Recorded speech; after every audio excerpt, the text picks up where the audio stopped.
What's indeed going on, Jeromes? It's a beautiful Friday. Birds are literally chirping and stuff, and maybe we're coming out of this deep freeze in the great state of Minnesota. Who knows? Who knows? But something I do know is that, mercifully, less than a month away, we're going to know who the Minnesota Vikings quarterback is. Now, there's going to be a lot of variables. There's going to be a lot of consternation, especially shuffling up at the top of the draft. And the whole thing about it is it really doesn't matter how you or a consensus sees a prospect.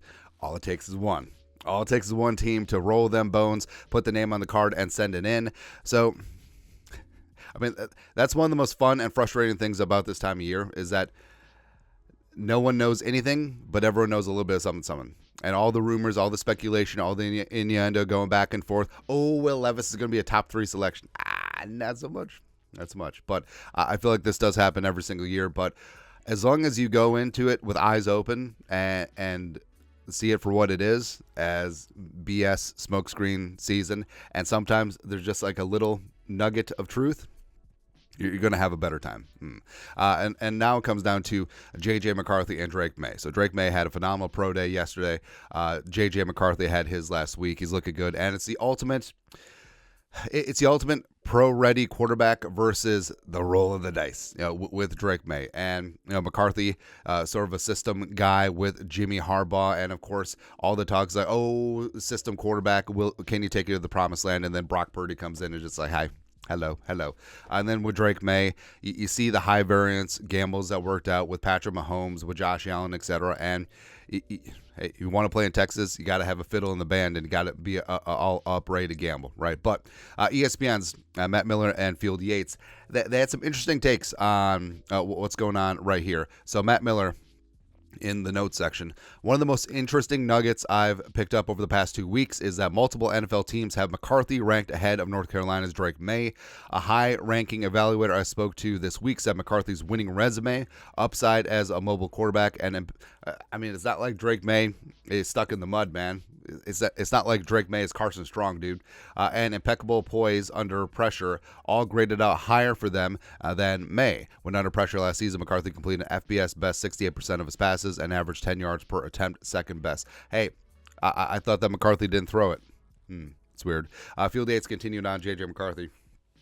JJ, hear me out on this, as I know many people are inherently dubious of the value of a quarterback pro day, and I agree, but what makes the situation a little bit different is that McCarthy's throwing session was a chance for the spotlight to be shined mostly on him, something that's not frequently the case at Michigan. Relative to the other top quarterback prospects, the Wolverines were among the top 10 run-heavy teams in the nation, but McCarthy took center stage at pro day, weighing in at 220.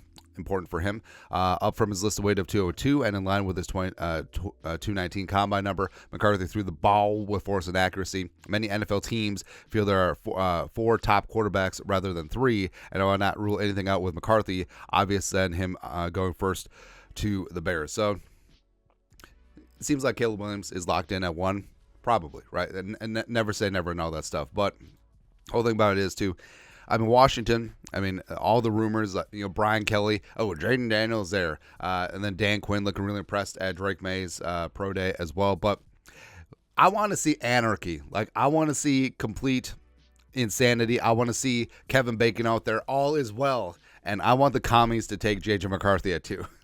Just to see what the hell happens, man. Because then I think that the Vikings and the Broncos, even though the Broncos reportedly are in love with J.J. McCarthy, I'm sure they would be fine with Jaden Daniels or Drake Maye. And also the Giants could potentially get up there. And for me, so our quarterback rankings have been relatively consistent since the end of college football season.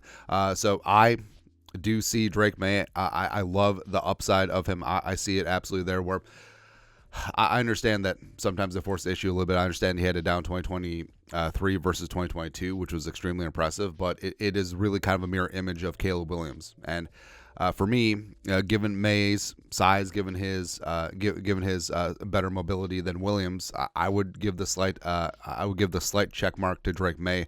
Plus, I feel like that Maye's floor is significantly higher than Caleb Williams, and they both have a sky-high ceiling. So that's why it's a 1A, 1B situation for me. Jaden Daniels, someone made a good point. I forget who it was, but it might have been, ironically, it might have been RG3. But I think that Jaden Daniels is the best running quarterback prospect as a pure passer that we've ever seen in draft history. I mean, looking back, you look at RG3, you look at Cam Newton, you look at, hell, Steve Young back in the day, Randall Cunningham. I mean, Jaden Daniels. So if Jaden Daniels had zero mobility, he would still be considered a tier 1 quarterback just by his passing prowess. But you throw in the fact that he can move as well, it's a game changer. And I think that people make a lot about Daniels and 1 year of major productivity. 5 years in college, he's a little bit older of a prospect.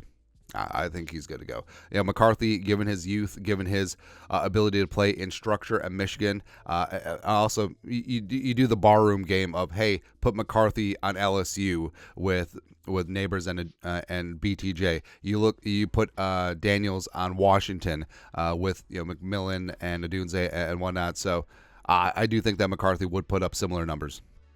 Maybe not the rushing numbers of Jaden Daniels, but lighting it up in the passing game. Yes, I think that McCarthy would have done that. Penix, of course, everything comes down to the knees.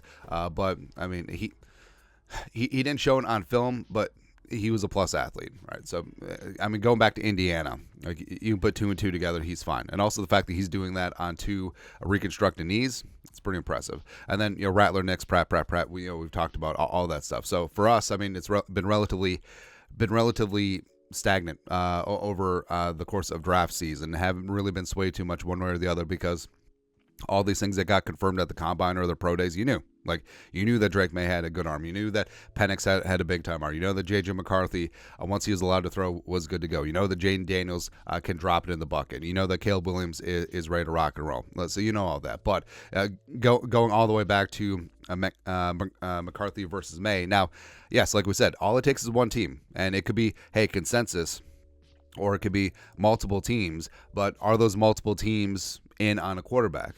And it really doesn't matter unless it's the commies, the Patriots, the Vikings, the Broncos, and the Giants, to be honest, at this point. But you could see potentially why. So McCarthy does have that high floor, and he is a system quarterback, and he's proven that he can do everything in structure. He played under center a lot more than the other guys, so he's in from a pro-ready style system.